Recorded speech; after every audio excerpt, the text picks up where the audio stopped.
on va revenir dans la charade de la 470, puisqu'il y a un petit souci au niveau de l'énoncé. Normalement, quand on écrit une charade, on écrit mon premier, mon second, mon troisième, mon quatrième, mon cinquième, mon sixième, et à chaque fois, on change de ligne. Et là, on a un petit souci, vu que mon troisième et mon quatrième se trouvent sur la même ligne. En général, ça ne se fait pas pour une charade. Et mon sixième et mon septième également. On a le même souci. Donc, on va s'intéresser à ces deux lignes qui nous donnent deux lettres à chaque fois.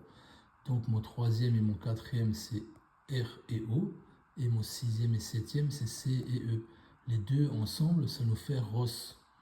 Et phonétiquement, on a exactement de nouveau la ROS qu'on vient de croiser en 780. Évidemment, ce n'est pas anodin. Hein. Et c'est là pour nous donner un coup de pouce en fait. Et ce coup de pouce, je vais vous le montrer puisque dans le Loir-et-Cher, il existe une petite commune qui s'appelle Rossé. Alors c'est Rossé avec l'accent aigu, mais dans la 530, Max nous a montré qu'on pouvait s'affranchir des accents avec le mot éternité qu'il a écrit en majuscule. Donc éternité commence et termine par un E accent aigu, mais au final on trouve un E pour Bourges. Donc là c'est pareil, on peut le transformer en E sans problème. La particularité de cette commune Rossé, ou de ce Ross en fait, c'est que le village là en fait il se trouve plutôt à 47 degrés 48, mais plus bas ici dans cette zone là. Donc là ça c'est le trait rouge, c'est le banc communal de ce village. Et bien là, on est encore à 47 degrés 47, 47. Donc Ross est là pour nous confirmer la boussole de Sully-sur-Loire. La boussole de Sully-sur-Loire qui est exactement aussi à 47 degrés 47.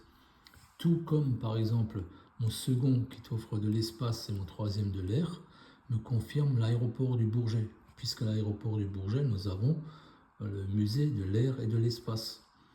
Et donc voilà, cette charade, elle a plein de choses à nous dire encore. Et donc, par exemple, ce Ross, eh ben, ça va un petit peu se refermer ensuite avec la dernière phrase. La dernière phrase qu'on n'a pas encore décryptée pour l'instant, mais ça a un lien avec cette dernière phrase. Je vous ai montré aussi que dans la charade de la 470, qui donne dans un premier temps Roncevaux, on pouvait également modifier mon 9e et mon 10e pour nous faire Ronce-Volx, V-O-L-X. Et quand on trace cette droite de Ronce-les-Bains ici jusqu'à Volx, on passe juste en dessous de la ville d'Aurillac et on croise le début de la piste de l'aéroport d'Aurillac. Alors, comme on a travaillé avec les aéroports, forcément, on va s'y intéresser pour trouver cette fameuse inconnue de cette charade. Et donc là, on a trouvé Marie Marvin, qui donc est née à Aurillac et qui est décédée à Laxou. Donc, je vous avais montré aussi que le changement des deux dernières lettres du 9e et du 10e plus le X, on a L-A-X-O-U, on a l'anagramme de Laxou, là où est décédée Marie Marvin. Je vous ai montré aussi que Marie Marvin est validée par le titre de la 600. Ce titre nous dit quand Almar s'associe à la fibule de Préneste, les ténèbres resplendissent. Donc Almar nous fait penser aux morts qui nous ont apporté les chiffres arabes. Et la fibule de Préneste, c'est les premiers écrits en lettres latines. Donc les chiffres qui s'associent aux lettres. Et évidemment ici dans le mot Marvin, dans son nom, on a 20 qui est écrit en toutes lettres, mais ça vaut également 20 en chiffres. Les chiffres s'associent bien aux lettres. Et Mar, le début, c'est le début de Almar. Donc pour moi, c'est une confirmation de Marie Marvin.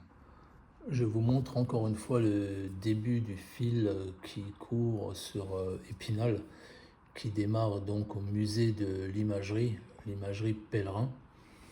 Je vous ai montré comment y arriver dans une précédente vidéo que j'ai postée ici d'ailleurs. Vous pouvez aussi la trouver maintenant sur YouTube.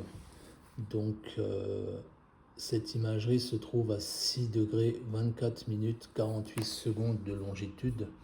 Et je vous ai dit en partant ici en 530 pour le fil d'Épinal et en suivant la flèche nord-sud de la boussole en 780, on arrive ici. Ça, c'est le début de la piste de l'aérodrome Épinal d'Ogneuville. Donc là, je suis en plein centre. Et là, en plein centre, je suis de nouveau à 6 degrés, 26 minutes, 48 secondes. Donc, comme c'est suggéré en 530 d'utiliser les prolongements des pistes des aéroports, donc là, mon prolongement est matérialisé par la ligne bleue. Je vais donc me déplacer de 3,3 km ou 33 hectomètres ici, dans le parfait prolongement de ma piste, et je vais donc ici à 3,3 km très exactement. Voilà, et ben on entre dans la rue Marie-Marvin d'Épinal. On va maintenant s'intéresser de plus près à la vie de Marie Marvin, puisque c'est elle qui sera le lien avec l'énigme à venir. Donc c'était une femme sportive de haut niveau, de très haut niveau. Elle a battu pas mal de records dans plusieurs disciplines, donc la natation, l'escalade, l'alpinisme. Donc elle était très très forte dans plusieurs sports complètement différents. Elle était également la troisième femme à obtenir son brevet de pilote, la troisième femme au monde, il me semble, à obtenir ce précieux sésame. Elle était incroyablement à l'aise dans les airs et c'est ce qui lui a valu ce surnom de fiancée du danger. Alors il y a autre chose d'intéressant dans la vie de Marie Marvin, c'est qu'elle a demandé aux organisateurs du Tour de France de pouvoir participer avec les hommes.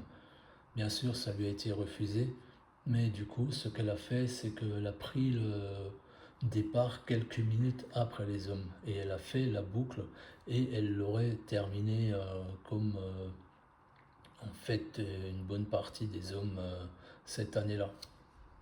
Marie Marvin est également officier de la Légion d'honneur. Avec 34 médailles et décorations, elle est à sa mort la femme la plus décorée de France. Et malgré tout, eh bien, elle décède le 14 décembre 63 dans un hospice à Laxou, dans un relatif anonymat. Par contre, dans notre chasse, elle devient la parfaite inconnue pour clôturer la charade. Voilà. Alors n'oubliez pas non plus, puisque je vous parle du Tour de France avec Marie Marvin, n'oubliez pas que Max a choisi le Tour de France pour nous donner 4 indications supplémentaires.